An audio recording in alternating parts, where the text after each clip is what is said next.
and we'll let people come in. And I was kind of wondering whether when I scheduled this, how we were going to be feeling tonight. And I'm sure people are coming in feeling a bunch of different ways. And I'm sure that we're probably mostly one way. And I'm sure that like people who don't need this kind of program tonight have self-selected off this kind of program. So we're going to go ahead and we're going to talk about building use, and this is what we're covering tonight. But I just want to mention that however you're feeling is totally welcome here, and that we are your yearly meeting, and that means that we want to be responsive to what our meetings are needing. So as we continue to go forward, we hope that you'll be in communication also with your yearly meeting to let us know what we can be doing together to respond to the world in this moment.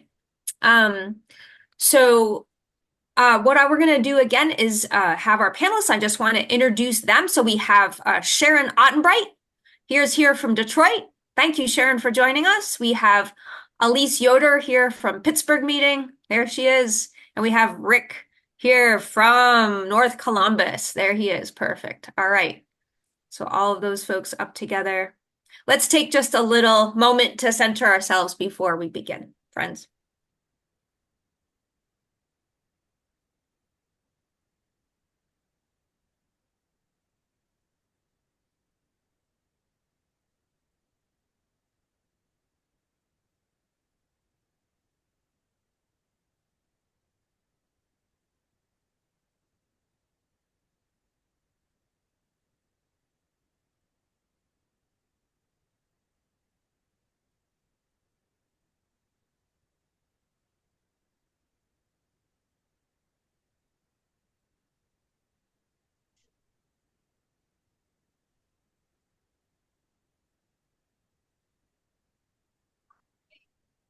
It is sweet to be with each other.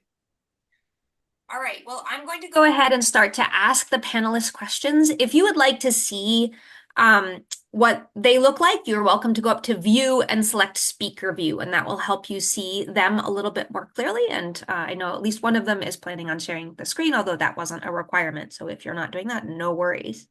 But I want us each I want us to get a general idea of the kind of the context of each of these meetings. So I'm going to start with Sharon and just ask if you would share in, briefly the general picture of your property status. There's been a lot of changes in Detroit. Right. Well, thank you for having me. This is going to be in 2 minutes or less, but I'd like to go through the last 7 years of our relocation journey to our current property status. So, Detroit Friends Meeting was established in Detroit in 1926, and the meeting rented until we purchased a 1,500 square foot meeting house in Detroit. Then in 2017, the meeting house and the property was taken through eminent domain by the state to use property for the new international bridge that is being built and almost completed between Canada and the United States. The meeting house survived a large fire that destroyed the vacant building that was attached by a brick wall to our meeting house.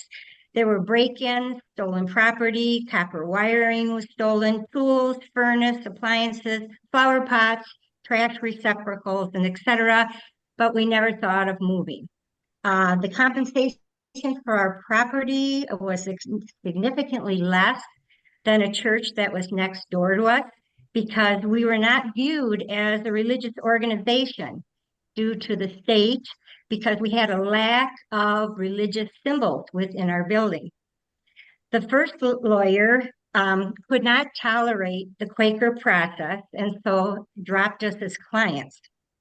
We purchased 3 vacant lots from the Detroit Land Bank Authority, and we had a plan to build a 2,500 square foot building. After paying off the land and spending thousands on environmental and structural feasibility studies, the city notified us that one of the parcels had no clear title, so we could not get the land. So we were reimbursed for the land, but we went probably $50,000 in debt because of the studies. Then after that, we rented for years and we went online during the pandemic. We purchased a building in April of 2023, but with the reimbursement we received from the state, we could only afford a building that needed major renovations. Heat, electrical, roof, lighting. It is a 4,000 square foot building, more than we needed, and one story, but it met our needs. And so we've used it for worship for over a year. Thanks to Dave Gedeke, who is here today. He's the head of our meeting house committee, and there's been a lot of sweat equity. We even contribute to our building fund by having Dave and other members of the meeting uh, take all the metal within the building that we no longer need and use it and turn it in for scrap. So we've at least probably acquired maybe $2,000 doing that alone. So so anyway, so we have demolished through sweat equity through most of our members, and we've removed most of the interior. A security system was installed, and fundraising outside of the meeting had begun. And as of last week, we're back worshiping online because the plumbing in the entire building is being redone. And the strength of the roof has to be reinforced for solar panels. And we're working on our final certification of occupancy. So in a nutshell, that's where our relocation process has taken us over these last 7 years. I hope you all are taking notes because there was a lot condensed into those into those minutes of what kind of process they've had. Sharon, thank you for bringing us through that. Okay, great. Let's go on to Elise. Elise, give us a 3-minute context setting. I will speak at a dizzying pace, but let's see how I do here. I have a lot of photos. I'm going to whip through them. Flipbook. Yeah, except, okay.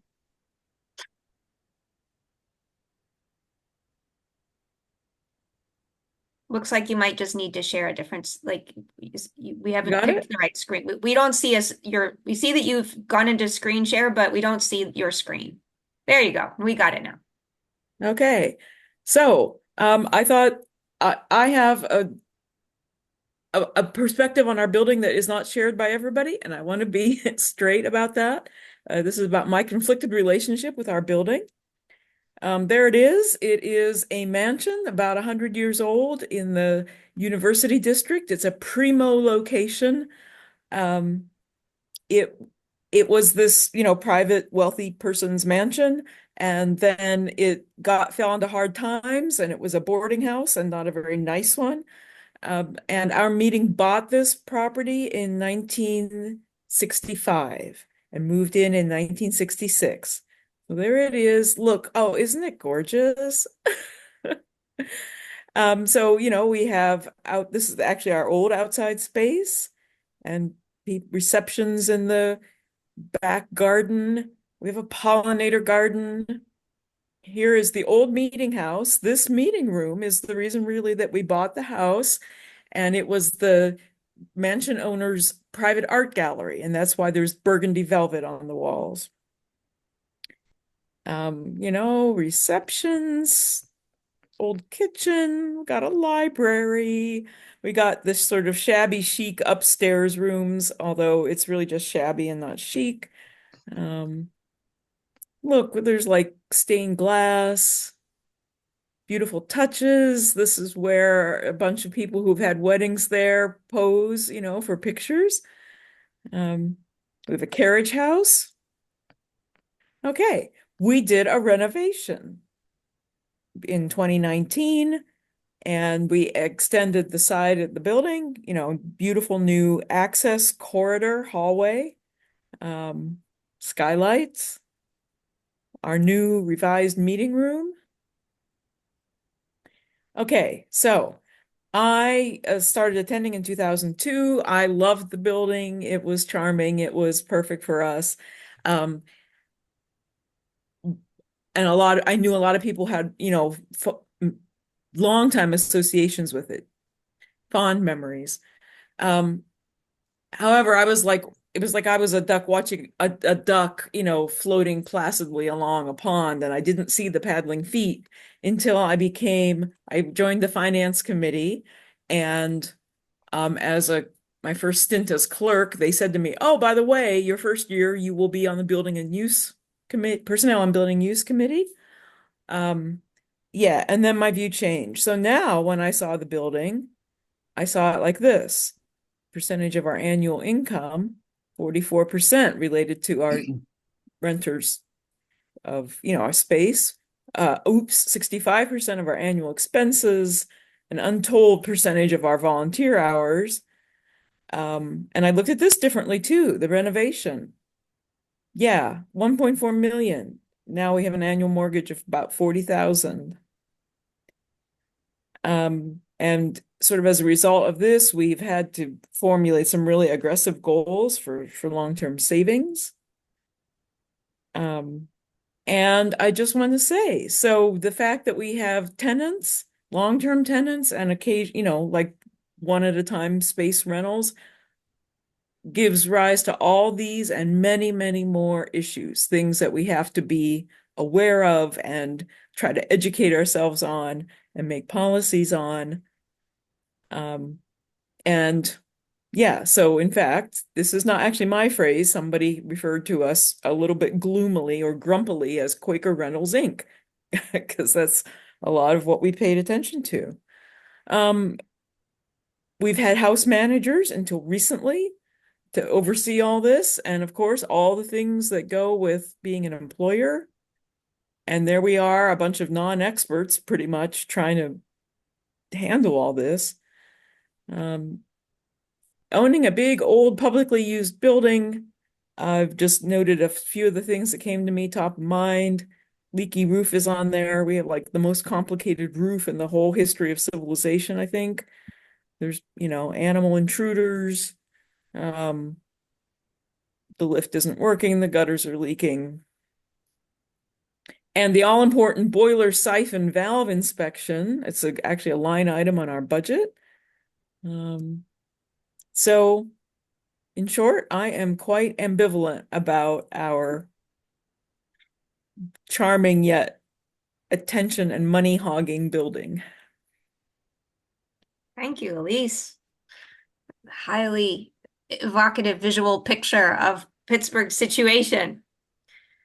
All right, so let's get the context from North Columbus. Again, Pittsburgh's been pretty stable, except for like with the renovation as far as like where we are. So they have different challenges, but North Columbus is another place like Detroit that has been going through a lot of change. So let's hear about it, Rick. Yeah, thanks. Rick Adams, North Columbus Friends Meeting. I'm the presiding clerk at the moment. The general picture of our property, we've had a nice meeting house, a lovely space since 1952-ish, when we bought the property. It's on the Ohio State campus. Since December of 2020 through December, basically through today, we have engaged in discernment around our meeting house through having threshing sessions, envisioning sessions, committee work, multiple worship sharing sessions, and innumerable meetings of worship with attention to business where this is on an item on the agenda for discernment. And in 2 years after we started our discernment, in around 2 years, September 2022, I'll read the minute. It's short. Friends are clear in our desire for the meeting house to be accessible to those with mobility, vision, and hearing impairments. We are in unity that we do not have the energy to raise the funds necessary to renovate our meeting house so that it is more accessible. A renovated meeting house may still not meet the meeting standards for full accessibility. Further discernment is needed to identify future steps. Being a meeting that lives up to our vision of ourselves is our top priorities. We are clear that we need to move in order to live up to the level of accessibility that we have set for ourselves. So it took us 2 years to get clear on that. We needed to move. The building did not have the level of accessibility that we desired. It did not have an elevator. The parking was not good. We didn't have ACA bathrooms. And it would have taken about $500,000 to get it up to where we needed it to be. And again, it still may not have gotten us there. So from this clearness, we moved our meeting space from the meeting house itself to a temporary rental space at a nearby United Methodist Church. The space is really served our purposes, served our needs well, and is fully accessible. So we've been in there since January of 2024. So this entire year. The meeting house, however, we still were not clear. We're not in unity until recently about what to do with the meeting house. An ad hoc relocation committee was formed in December 2022 to begin the process of discernment around immediate next steps. We were in unity around relocating, but not yet in unity around selling the meeting house. So we had this location to meet, but we had a meeting house that we were trying to figure out what to do with. Search criteria for a new permanent location were identified and accepted by the meeting. After much reflection and a certain amount of conflict, in April 2024, the meeting was in unity to sell the meeting house. We engaged a realtor who had worked with us 3 years prior in identifying potential properties and who was patient and comfortable with Quaker process. The house was listed this past August and it was sold. It was closed in September. The ad hoc relocation committee continues to work with the realtor to identify suitable properties for possible purchase or vacant land for possible building. The meeting is in unity at the moment to purchase rather than rent, and a process has been adopted by the meeting which entrusts the relocation committee to act quickly if a suitable property is identified. That process I can share with anybody if you'd like after we meet, but I wanted to read a paragraph from the ad hoc relocation committee. It's very short. The committee was charged by the monthly meeting to obtain and evaluate information and to make recommendations for meeting relocation. 2 basic types of information were identified. 1, physical location possibilities, and 2, factors that should be considered by the meeting pertaining to location choice. And then it has 3 or 4 pages of factors. And I just want to say this was found in our archives, and the date is in 1968. So we have been pondering relocation since 1968, and their friends is our process. Thank you, Rick. So I sent out the questions in advance, but I'm going to switch it up just a little bit. So it feels like a good follow-on question for that is, and people like write down your questions, hold your questions, because we're going to get to them. Okay. So we probably have questions, but just take a note and they'll be open for questions as soon as we're done with sort of the context. But if you have gone through a process of transition, and at least this includes renovation, I'm curious to know, like, what would you share about your process, okay, from renting to owning, from owning to owning, from owning to, from not ADA accessible to ADA accessible. What are some top takeaways that you have learned in going through all this stuff? So I'm going to start with Rick. Do you mind me just going right back to you? Yeah, sure. Thank you. The top takeaways, that's a good segue, really. There was a lot of emotional attachment to our meeting house. Grieving was a necessary part of our process. Unity was elusive and it took us a lot of time and spiritual energy.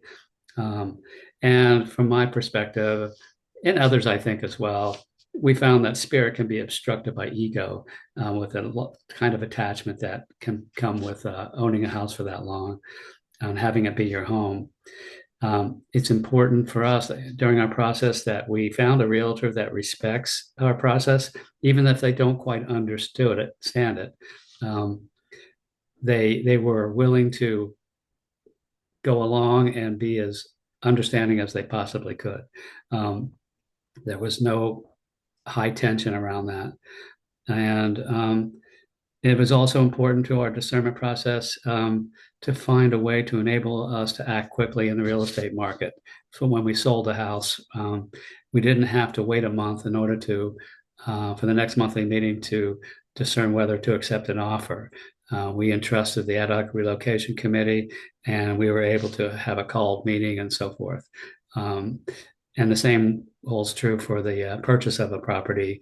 We have a process in place where the ad hoc relocation committee can enter a contract with sufficient contingencies to allow us to bring it to our membership for discernment and decision. Thank you. Let's go to Sharon, have you be in the middle. What would you say in this dizzying arc of things? What would you say about your process that people should know? I would say, well, we are a small meeting. We have 24 members and maybe 15 regular attenders. So a lot of times the commitment can fall on a small group of people, and obtaining unity is critical. In the bidding process, I'm bidding on other properties. I know, Rick, that was a concern. We'd have to have many quick called meetings to try and come to unity on properties, because a lot of the properties in Detroit would not be for sale for very long. So that was certainly a hurdle. Definitely, in my opinion, it definitely is a spiritual distraction. It has been for years for me personally. The importance of feeling supported by Quakers outside of your meeting. We've been supported by many of the monthly meetings within LEYM. I have gone outside for fundraising to other monthly meetings. We have really contacted every monthly meeting within the United States as well. So we are getting support from others, and that really is encouraging, because there are times when you can feel discouraged. Also, making sure that you have enough operating, a general operating fund. Our budget is only $18,000. So our concern is, even if we do all these renovations and things like this, and in the transition, do we have enough money to operate this building, needing all the renovations that we have? I don't know, Dave, do you want to add something to this? Dave's the head of our meeting house committee.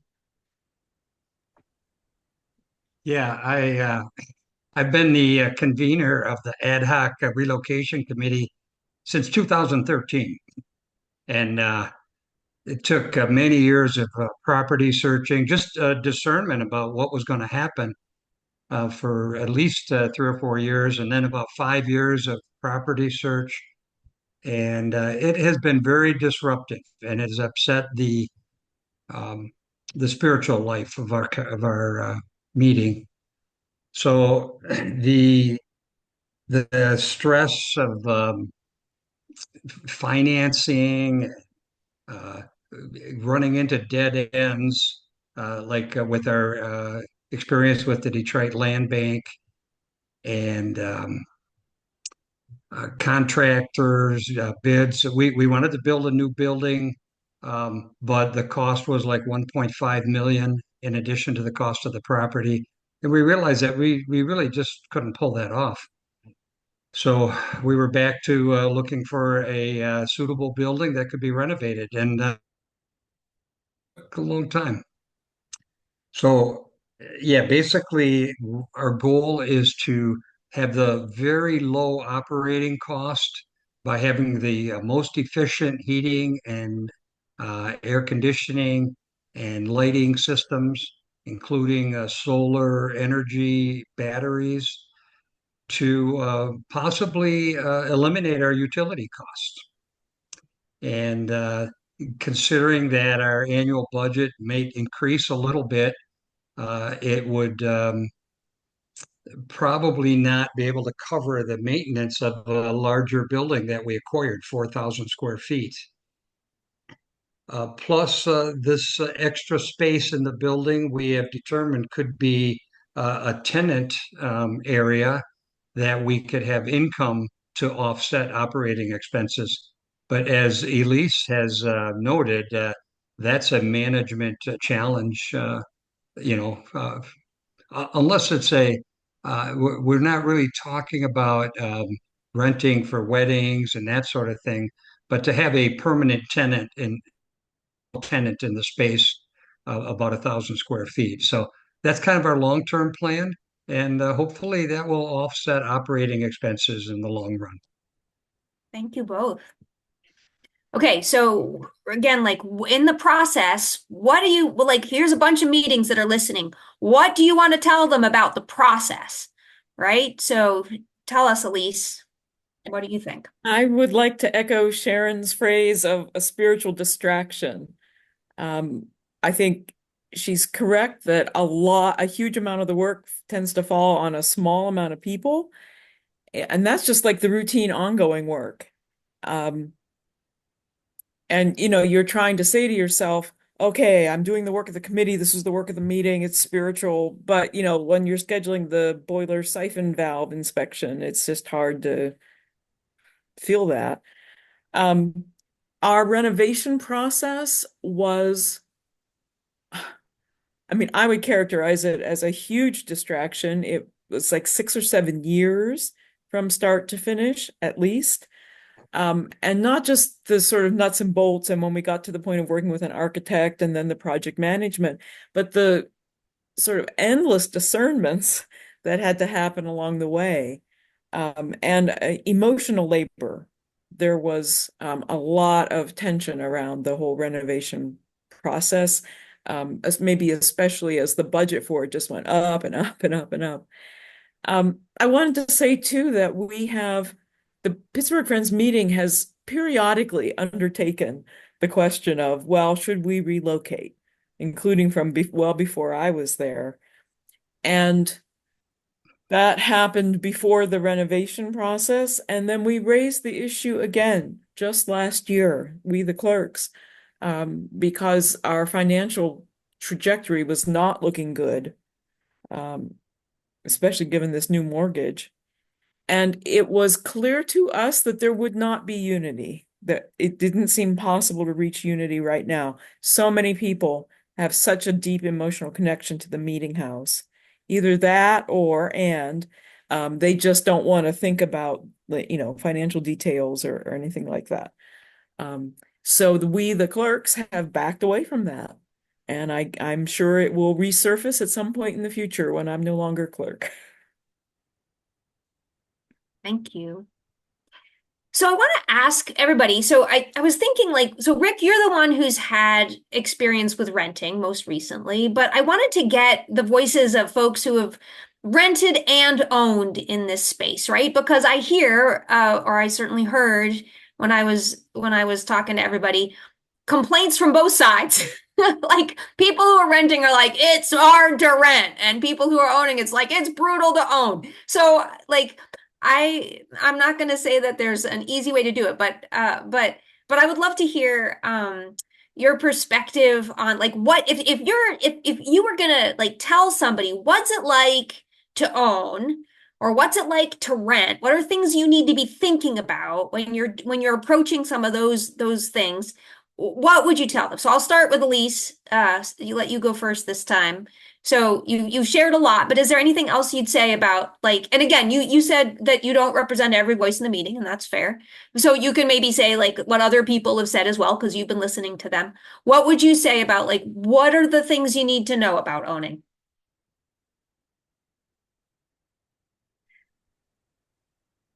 It is so much work. It's more work than you can possibly imagine until you start getting into it. And, several of us have really thought about, could we sell this property whose estimated valuation is 2.7 million and just rent somewhere? There are a couple churches that have folded recently. They rent like apartment building space. It is not glamorous at all, but they've sort of shed all the issues having to do with building and maintaining buildings. And man, I would love to experience that personally. So on the other hand, owning is an anchor for a lot of people.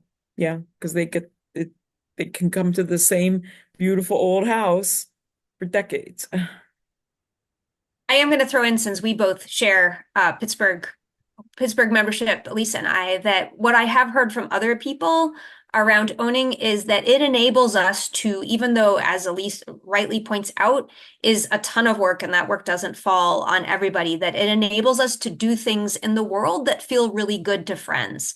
Like, we host people in the meeting house. We host our own events in ways that we wouldn't be able to if we were renting. We create space for things because we own the space. We get to walk in and out all the time, right? Like, it's our space and no one's telling us we have limited access to it, or we know we're all of a sudden the terms are going to change, as I was talking to Bill about terms changing in some of Birmingham's rental situations. So that kind of easy access and again, what it means to be the owner as opposed to a tenant is I think that people feel that that's an advantage of owning as well. And I think that that would be hard to kind of stomach if you are used to being able to always be able to do what you want and someone's suddenly telling you that you don't get to. That would be a real shift for Pittsburgh.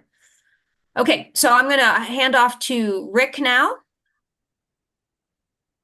Yeah, I can't add much more to what friends have already said about owning versus renting. We've had that experience in both of those ways. Yes, owning is a lot of work. It takes a lot of spiritual energy. A lot of volunteer labor falls on the few rather than the many. And renting is nice because you just write a check and but you don't own it. We can't come and go as we please. We don't have a key to the church. We can only go there during church hours when the church is open, which is fairly expansive, like from 8 to 8 Monday through Friday and then on Sunday, but we can't come and go as we please. But I feel free. We have 4 other members from North Columbus Friends meeting here. If any of them want to chime in here now.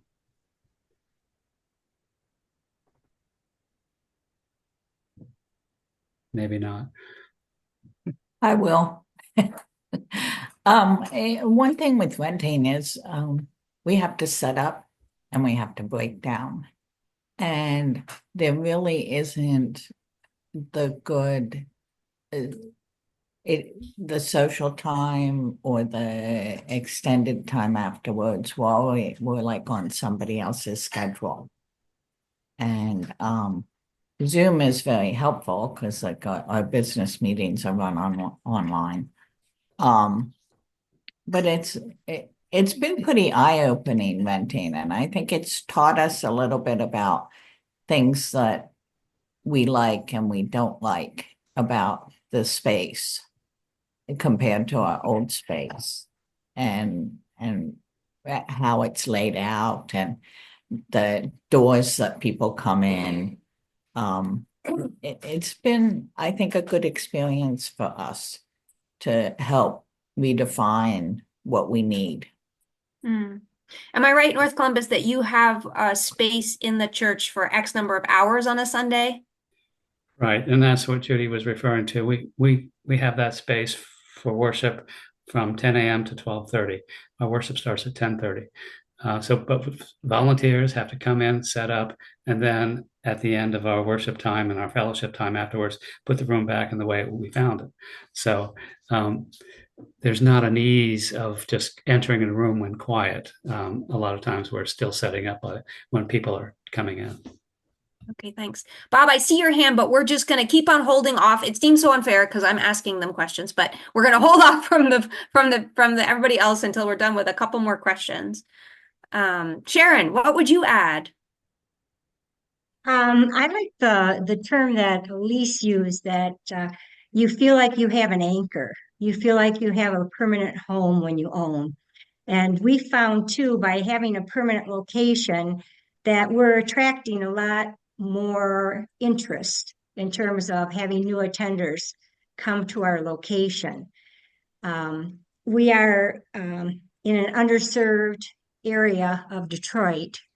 So another thing I would advise North Columbus too is that to prepare that a lot of times your security costs and your insurance costs will dramatically increase by where you select a location for your meeting house. So that has happened to us. That is a large portion of our budget at this time. And I we have rented too from the United Methodist Church and things like that.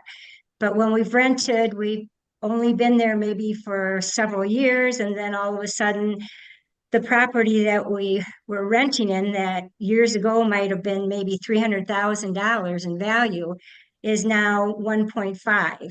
So the United Methodist Church decided that they would sell that activity center that belonged to them in the Detroit area. And then we were forced from our first meeting house. So and the circumstances were very challenging to negotiate with the state and convince them that we were a religious organization. So that was traumatizing, really, to be quite honest. But I do feel the sense, of being forced to leave from that location and then to rent and then being asked to leave from that location. It would be easier probably to have rented looking back. But I think that we wanted to build something permanent so that it would be there for generations to come. So, Thank you. and Dave, Dave, you want to chime in and throw in a little more on that? Yeah, we have our library fully accessible in our meeting house, and when we were in rental spaces, it was not so. It was in storage, and there's the opportunities for fellowship are much more robust in your own home, in your own meeting house. So I found that over the last year while we were in this new place that we brought plants that were in our old meeting house and they're in our meeting house now. So there's a lot of sentimental feelings about just having stuff that we cherish close to us and accessible. and I think if I might just add too, I forgot to mention this, is that if you have that permanent location too, you can set up um, and use your space the other 6 days of the week to serve the community. So you can use that as a center. There's an individual in our meeting who is a doctor, and he has proposed setting up that extra rental space that we might have for a free eye clinic for the neighborhood. So, and that wouldn't be possible if you were renting. So this gives us a lot more options to service our community. Thank you all. Okay, I know that there are questions and I'm going to give you time. I have a couple more questions for the panelists, seriously, just like two, and then we'll pass it back over. But this one, yeah, this is the one that just takes it out. Okay, if you were starting from scratch, what kind of space do you think really would be perfect for your community right now? And what's allowing that to happen? And what's getting in the way? So if you, like right now, we're dealing with all negotiation of all the logistics of our spaces. But if you were just going to kind of start from a clean slate, what space does your community really need? And then what's getting you closer to that? And what's standing in the way of that? So who hasn't gone first? Everybody's gone first, right? Elise, have you gone first? Go first, Elise. You're on mute.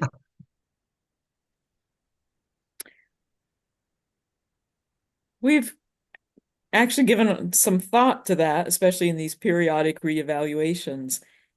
And my sense is that different people in our meeting want different things. We have 120 members and we are getting, I don't know, anywhere from 30 to 60 attenders each week. And I don't see a uniform, it's hard to imagine what would serve even a majority of people. I mean, there's a faction of folks who would like for us to be in an underserved community instead of the really quite privileged community we're in. There's a group of people who don't want want to be like in a storefront, you know? Um, I can't right now imagine reconciling people's different feelings for what they want from the meeting house, Thank you. any meeting house. Yeah, so these are, I think what you're pointing out, these are big questions, and especially in a larger meeting, coming to unity is a real challenge. Like that's in the way of us kind of doing something because it's just tough to get to the place where we're all unified with everybody like coming in new and having these different perspectives and old folks and all these sort of things. Okay, let's go to Sharon. What would you say? Um, for us, I think what has gotten in the way is it's just things you don't anticipate. And a lot of those things we didn't anticipate. Well, the cost of materials, the cost of labor. We're focused on definitely hiring minority companies and contractors. But to me, and Dave probably realizes this more than I do, the city has gotten in the way, to be quite honest. When you're in a large city like Detroit, waiting for a permit, waiting for a final certificate of occupancy, what you have to do to get it. It's quite remarkable, and it was eye-opening. And one thing that has helped us, though, because this has been such a long and exhausting process, is that when we're all exhausted, we have an opportunity to come to unity faster. Quaker That lessons sounds learned. so, but we have had, believe it or not, we have had a lot of unity, but when you have a small meeting too, it's not as difficult as it would be with a larger one. I don't know. Can you add to that at all, Dave? Because Yeah. my co. Well, we certainly have run into some crises which we're able to resolve more quickly than some of the more mundane questions. We spent months and months surveying membership to see what they wanted in a meeting house, how the space would be used to come up with a total square footage. We were interested in building a new building, and we wanted to have it just right. And so we really did come together with our a knowledge of what our meeting wanted. And because, as Sharon said, it was a relatively small meeting, we were able to move forward. Now, we've been able to include many of those things in this building that we purchased. However, we expect more obstacles ahead. There's just a lot of unknown things. You start breaking up the floor in an old building, and the numbers start running up in a hurry. I'll tell you, things aren't where they're supposed to be. Drawings are not available. So we even though we have a very clear idea of what we want, we have to adapt to the pace of the city bureaucracy and to the pace of our technology that's available to us, because we are going with some very advanced systems, and the costs have increased significantly, but I think it's going to be worth it in the long run. And so far, the meeting has been in support of those sacrifices. Thank you. I just like just to pause for a second. Would you raise your hand, our panelists, if you are planning in your space for active first day school? For active what? First day school. Oh, yeah. So Rick, you are not? Okay. Because that's obviously a consideration as well, right? So just to put that on the radar that it makes very different demands on your space if you're planning for active first day school. Okay. So yeah, go ahead, Rick, on this question. Yeah, that's actually a good point. The active first day school, we don't have plans for an active first day school, but any property that we consider purchasing, we'd like to have the ability for expansion for that possibility. And so we, as Dave described his monthly meeting, our monthly meeting spent months in discernment at committee level and at business meeting level with a series of criteria. What do we want in a building? And so we have these criteria that make sense for our meeting, that have been adopted by the meeting. And that's nice to have as a guideline. but what's kind of an obstacle. So that helps us get there. An obstacle is there's a real lack of inventory on existing buildings. So we're finding that if a property does come to market in an area that we're interested in, we have to act quickly. And there's not always. We recently looked at a building that was great for us, but there were no sidewalks leading up to it. So that's an accessibility issue that we were not willing to live with. So ideally, a 1,200 square foot building that we could build ourselves. If we can identify a piece of raw land and then go build it, I think that would be our ideal.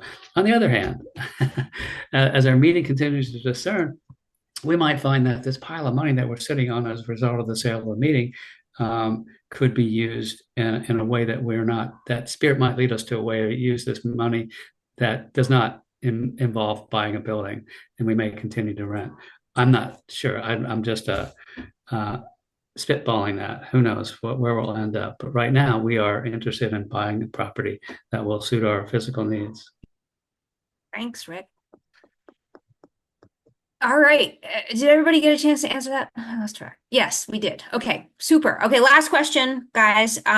So we were talking about you guys a couple of people have mentioned sort of the spiritual aspect of the physical plant work, right? And it's been mentioned as a distraction. I know that in Pittsburgh, the whole building project was called Building Spiritual Space, right? So we were trying hard to keep this connection between the work of the building and spiritual space, but it's difficult to do. I mean, at least raises the question of sort of like siphons and valves and stuff, and it's hard to get down to the nitty-gritty in that sometimes.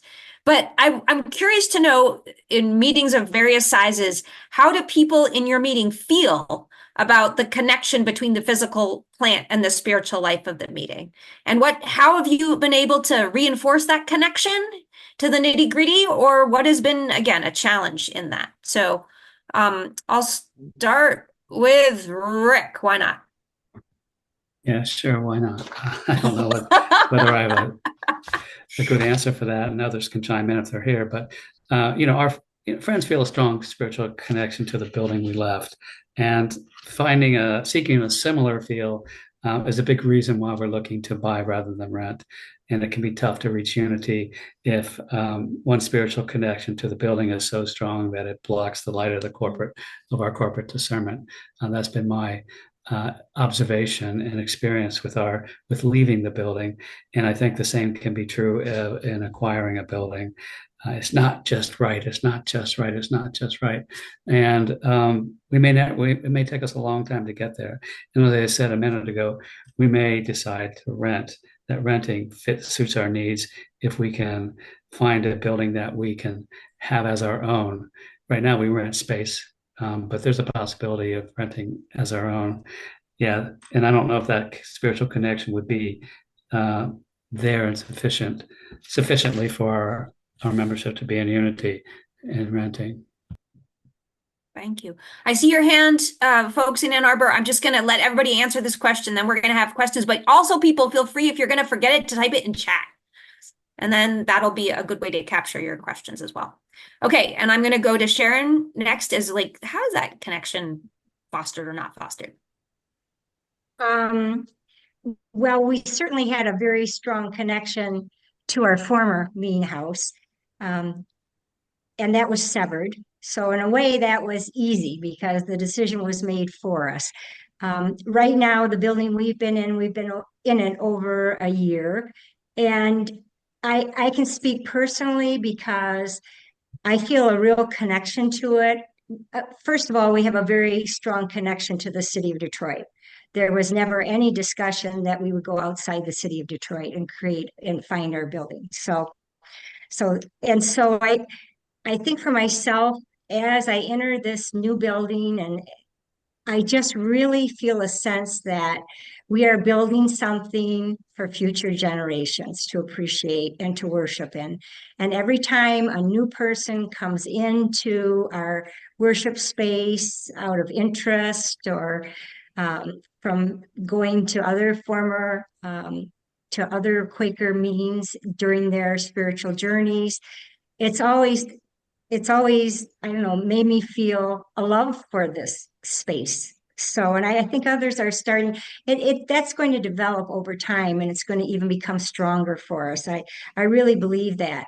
And as soon as we start servicing the neighborhood and feel more settled in the neighborhood that we are in, I think that's even going to form a stronger bond.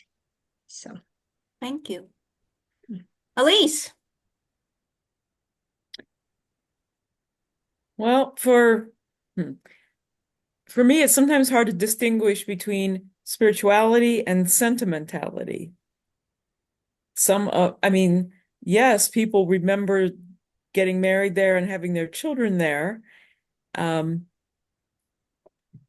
That I guess is one aspect of spirituality, but there are other spiritual questions we could be asking ourselves, like, are we following the testimony of simplicity in having this sort of big building with all these running parts and all these issues? I'm hopelessly biased um, to not finding that works, spiritually fulfilling. Again, I just have to say, with such a large meeting, there's endless variety of how people experience it. And some people are very attached to our new meeting room with, the renovated meeting room with different kinds of light filling it, and other people pine for the old one. True. The moment has arrived. Bill, you can stop recording. Thanks, people who are watching this in the future. Feel free to reach out to our wise yearly meeting people who have experience.